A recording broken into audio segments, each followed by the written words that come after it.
Assalamualaikum warahmatullahi wabarakatuh. Bertemu lagi dalam mata kuliah sistem pengendalian manajemen. Pada kali ini kita akan membahas mengenai perencanaan strategi. Perencanaan strategi atau pemrograman adalah proses memutuskan program-program utama yang akan dilakukan suatu organisasi dalam rangka implementasi strategi dan menaksir jumlah sumber daya yang akan dialokasikan untuk tiap-tiap program jangka panjang beberapa tahun yang akan datang. Hasil dari proses perencanaan strategi ini berupa dokumen yang dinamakan sebagai strategic plan atau sering juga disebut sebagai program. Jadi setelah perusahaan ya menetapkan tujuan dari perusahaannya, menetapkan visi misi tujuan dari perusahaannya, maka langkah selanjutnya adalah menyusun program-program atau rencana-rencana yang akan dilakukan oleh perusahaan ya dalam hal untuk mencapai suatu tujuan tersebut ya. Tentunya dengan mempertimbangkan diantaranya adalah sumber daya yang dimiliki. Nah, tugas dari manajemen strategik adalah mengembangkan suatu konsep usaha dan membentuk visi kemana organisasi akan dijalankan. Kemudian menjadikan misi menjadi tujuan yang lebih spesifik, ya, membuat suatu strategi untuk mencapai kinerja yang ditargetkan, ya, setelah membuat visi misi tujuannya, kemudian membuat strategi dalam hal untuk mencapai target tadi, tujuan tadi, ya. Kemudian tugas dari manajemen strategik adalah menjalankan, ya, mengimplementasikan dan pelaksanaan strategi yang dipilih secara efisien dan efektif. Jadi memastikan ya kan implementasi daripada program-program yang telah direncanakan secara efisien dan efektif. Nah, kemudian dalam hal implementasi juga ada proses evaluasi prestasi, yaitu mengkaji situasi dan melakukan penyesuaian dalam hal misi, tujuan, strategi atau implementasi sesuai dengan keadaan real, perubahan kondisi, ide-ide baru dan kesempatan yang baru. Jadi mengevaluasi apakah antara implementasi atau pelaksanaan itu telah sesuai dengan visi misi tujuan ya. Apakah kemudian dampaknya terhadap perubahan-perubahan yang ada, perubahan-perubahan kondisi ya kan, munculnya suatu ide dan kesempatan yang baru. Nah, ini adalah proses evaluasi yang menjadi tugas bagi manajemen strategik. Perbedaan perencanaan strategi dan perumusan strategi. Perumusan strategi merupakan proses memutuskan atas strategi baru, sementara perencanaan strategi adalah proses memutuskan bagaimana mengimplementasikan strategi. Ya, ini perbedaannya. Kemudian dalam proses perumusan strategi, manajemen itu memutuskan tujuan organisasi dan strategi utama untuk mencapai tujuan tersebut. Sedangkan proses perencanaan strategi membawa tujuan dan strategi ini dan mencoba mengembangkan program untuk mengimplementasikan strategi tersebut secara efektif dan efisien. Ya. Ini. Kemudian perencanaan strategi itu merupakan kegiatan yang sistematis ya, di mana adanya proses perencanaan strategi tahunan dengan prosedur dan jadwal yang tersusun rapi. Sementara perumusan strategi merupakan kegiatan yang tidak sistematis. Strategi yang dirumuskan diuji kembali untuk merespon kesempatan dan juga ancaman yang ada. Ya. Keuntungan perencanaan strategi adalah proses perencanaan strategi merupakan kerangka kerja dalam mengembangkan anggaran tahunan. Jadi setelah tadi ya visi misi tujuan, kemudian ada perencanaan program. Nah, turunan selanjutnya adalah yaitu terkait dengan anggaran. Jadi mengembangkan anggaran. Kalau perencanaan itu sifatnya masih abstrak ya kan. Kalau anggaran ini lebih didetailkan. Ya, kalau perencanaan itu sifatnya jangka panjang, anggaran itu sifatnya operasional, ya, periodik 1 tahun. Ya. Kemudian sebagai alat pengembangan manajemen organisasi, ya. Kemudian sebagai mekanisme untuk memaksa manajer dalam hal tujuan-tujuan jangka panjang, ya, agar menjalankan strategi tersebut. Kemudian membantu mengarahkan manajer sesuai dengan tujuan jangka panjang dari perusahaannya. Ini jadi sebagai landasan ya.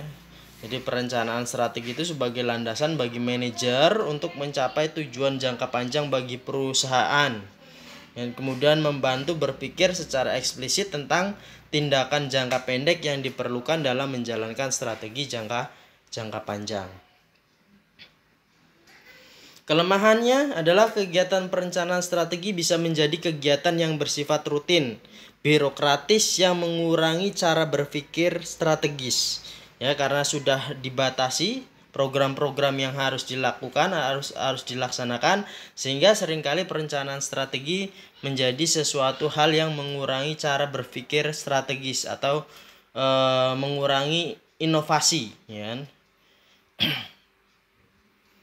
Kemudian organisasi membuat departemen perencanaan strategi yang luas dan mendelegasikan penyusunan strategi kepada staf departemen. Ini prosesnya tentu menghabiskan waktu yang lama dan juga mahal ya. Karakteristik rencana strategi formal. Manajemen puncak dari organisasi tersebut harus yakin bahwa perencanaan tersebut itu adalah penting. Ya, rencana strategi mempunyai ukuran yang relatif luas dan kompleks ya. Bersifat abstrak ya. Kemudian kesadaran bahwa masa depan itu mengandung ketidakpastian, tetapi organisasi mempunyai fleksibilitas untuk menyesuaikan diri terhadap kondisi yang berubah tersebut. Jadi bagaimana suatu perencanaan strategi perusahaan tetap memilikinya, ya kan? Akan tetapi juga bisa bersifat fleksibel dengan perubahan-perubahan kondisi yang ada di luar. Sifat usulan program reaktif ya, di mana usulan tersebut muncul karena adanya persaingan dan ancaman untuk produk sejenis dari pesaing ya. Jadi setelah ada ancaman dari pihak lain ya, dari kompetitor, kemudian kita bereaksi ya, membuat strategi apa untuk agar bisa kita bersaing dengan kompetitor lainnya ya.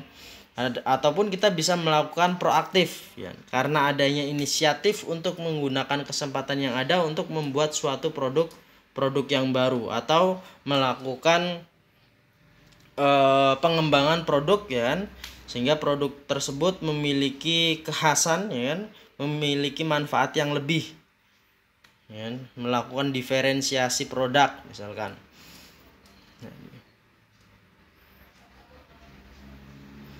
Teknik analisa investasi modal ya kan, mendapatkan net present value dari suatu proyek, yakni selisih present value estimasi aliran kas masuk terhadap jumlah investasi yang diinginkan. Kemudian yang kedua adalah internal rate of return yang menunjukkan hubungan antara aliran masuk dan aliran keluar. Ini teknik analisis investasi modal yang biasa digunakan. Ya, kita bisa menggunakan net present value ya kan, ataupun internal rate of return. Jadi dalam hal melakukan investasi itu kita tidak sembarangan ya kan, entah kita mau menambah mesin atau menggantinya atau menukarnya, itu harus dilakukan analisa mana yang lebih menguntungkan ya. Kemudian dengan pembiayaan apa yang lebih menguntungkan bagi perusahaan tentunya. Ya, ini pertimbangan evaluasi pengeluaran modal. Yang pertama adalah siapkan peraturannya ya kan, sehingga proses investasi itu tidak berjalan secara ugal-ugalan ya, tapi juga ada aturannya. Kemudian teliti kemungkinan terjadinya manipulasi, ya kan? Jadi adanya peraturan juga untuk mengantisipasi, ya kan, kemungkinan adanya manipulasi, ya kan, kecurangan dan lain sebagainya yang bisa mengganggu kekayaan perusahaan. Kemudian gunakan model atau teknik-teknik khusus, misalkan analisis risiko, kemudian analisis sensitivitas, teori permainan dan lain sebagainya, ya, untuk memastikan, ya, agar modal yang dikeluarkan itu memang bermanfaat bagi perusahaan. Nah, ini juga analisis program yang sedang berjalan, ya, terkait dengan value chain analysis, ya kan, bagaimana istilahnya rantai, ya kan, rantai nilai dari perusahaan, ya kan, mulai dari penyedia input, ya kan, kemudian proses, kemudian ke customer, ya kan, itu prosesnya itu harus berkesinambungan. Kemudian activity based costing, ya kan, proses perhitungan biaya berdasarkan aktivitas, dan analisis pusat biaya kebijakan.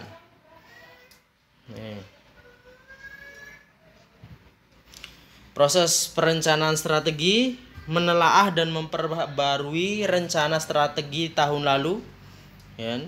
Jadi dari rencana yang tahun lalu sudah dilaksanakan, ya kan, kira-kira perlu diperbaharui atau tidak, perlu diganti atau tidak, ya, ditelaah, ya kan?